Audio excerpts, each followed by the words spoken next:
It's like a bird man playing an accordion. This game's got it all.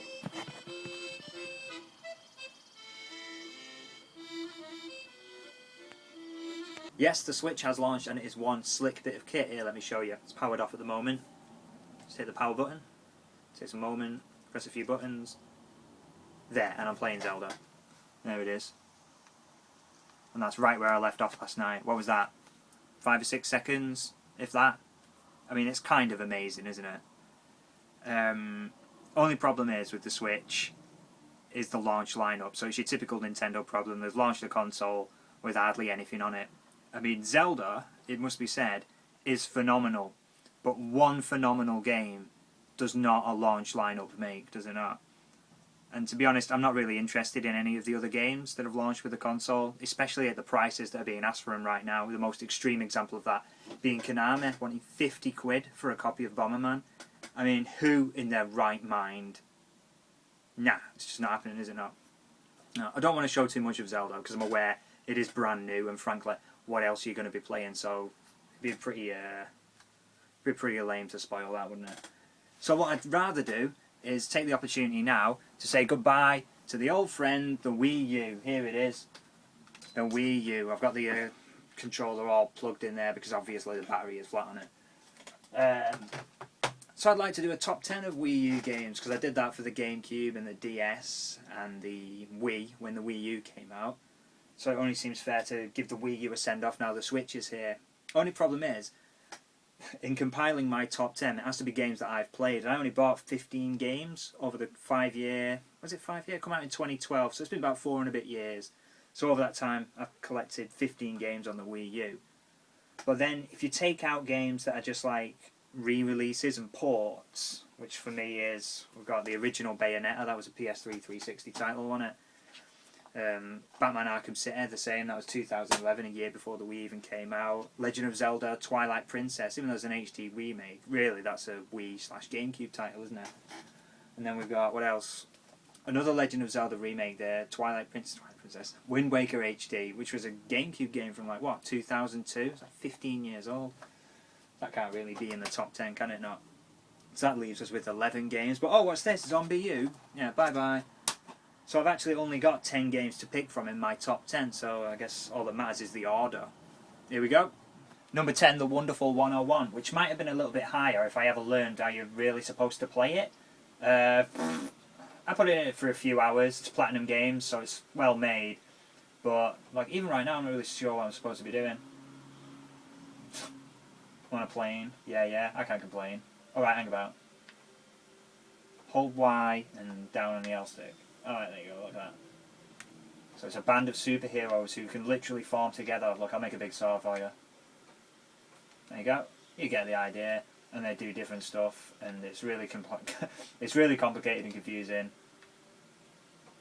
And it would have been nice if it was a bit more intuitive, but it isn't, and I couldn't really get into it. But it seems pretty good. It's top 10 anyway. It's better than Zombie U. Number 9, New Super Mario Bros. U. I can't believe the Switch hasn't launched with a game like this. I mean, can you imagine? It's a new Nintendo console. Like, oh, I brought the new Nintendo. Do you want to come around and play some Mario? Well, you can't, because there isn't a Mario. How weird is that? It'd have been perfect as well, you know. Just pass over the left and right Joy-Con. That's me sucking at Mario. And you'd have 2-player Mario on the Switch. There you go. Have one. I'm sharing the joy. Number 8, Hyrule Warriors. The support for this game post-launch has been amazing. I'm playing as a character called Medley here, who you'll recognise from the Wind Waker. This character was just added to the game since the last time I turned it on. Nintendo just put it in there for free. How's that? I haven't played too much of this, but what I have played, I've really enjoyed it. And yes, I will be playing Fire Emblem Warriors when that comes out. I was just proving there you can play a Dynasty Warriors game without even looking at it. God, it's brilliant. Number 7, Donkey Kong Country Tropical Freeze. It's a beautifully crafted platform. Whoa, hang about. Right.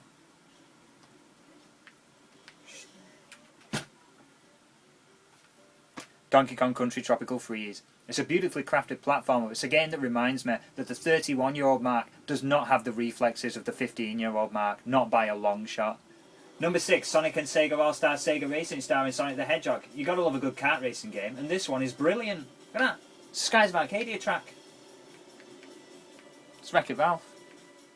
Number 5, it's Rayman Legends. Just look at this for a beautiful platformer. I mean, my word. Look, I'm stuck on a mushroom. And number 4, it's Pikmin 3, which is just about the most charming video game I've ever played. I'm probably not going to attempt to take on any monsters now because I've got no idea what I'm doing. Alright, there's an electric thing. Let's electrocute some of my Pikmin for the sake of it. If I can find the button that does it. Huh. Stylus mode. Alright, I'm controlling with the stylus. I don't think you could do originally when the game launched. Oh, look at that, I'm chucking Pikmin with the stylus. Take that.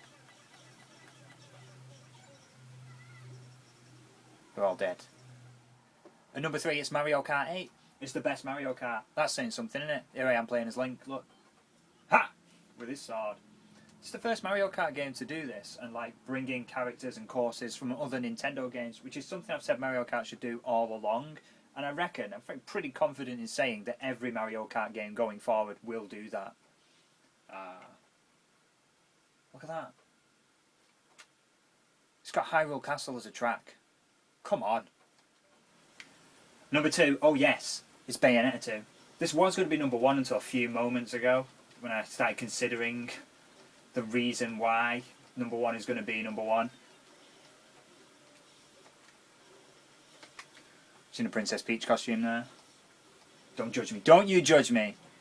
Right, so here we go, number 1. And this is a surprise for me as well, because I bumped it right at the last minute, and I'll tell you why. Because this is a game that me and Dale, who's a good mate of mine, have spent a good part of the last 3 years playing. 3 years. And we've 99.9% completed this game, except for the last level we can't do, because it's impossible and no one on the planet can do it, regardless of what YouTube has told me. Super Mario 3D World. My god, this game is good. I mean, it blows my mind that the Switch hasn't launched with some kind of Mario game that you can play 2-player with the Joy-Con. Even just a port of this would have been fine. You're telling me they couldn't get a port of this going on the Switch? I don't know. Even like a new Super Mario Bros. You know, like New Super Mario Bros. U, or even one of the DS ones or something. It doesn't have to be a brand new game. I can't believe they launched the Switch without a Mario. This game is amazing. And that was my top 10 Wii U games. What a comprehensive list that was. I never played Mario Bros. Maker. Could have that on the Switch. What's it called? Is it called Mario Bros. Maker? That's just called Mario Maker, innit? I never played Splatoon, or Xenoblade Chronicles X, or what's another one people like? Yoshi's Woolly World. Whatever, those are the games I played. I didn't even like, no, what was number 10? Wonderful 101. I played like 3 hours of it 4 years ago. That's why I didn't know what I was doing. I hope you enjoyed that. I think the Switch has got a bunch of promise. I'm looking forward to Super Mario Odyssey, Fire Emblem Warriors, whatever Retro Studios are working on. They've got to be working on something, haven't they? What else? Whole bunch of stuff. I can't wait to see what Nintendo do with the Virtual Console. Hopefully they'll get it right this time, by which I mean just launch a bunch of games. Just put some games on the surface, for God's sake, Nintendo. Apparently they're going to do GameCube games this time around, which is good. There's a lot of good stuff on the GameCube. Let's see now, what would I like? There's a Fire Emblem game on the GameCube, Path of Radiance, they could bring that out. Be interested to see if they can get some third-party stuff. Tales of Symphonia, that was a good one on the GameCube. There was a version of Skies of Arcadia on the GameCube, Skies of Arcadia Legends, can you imagine that? That's pie in the sky, isn't it? But whatever. If we're in a world where Shenmue 3 is happening, then I can dream we get a relaunch of Skies of Arcadia. Whatever, Shenmue 3, I'll believe that when I see it. Thanks for watching and I'll see you next time. Bye bye!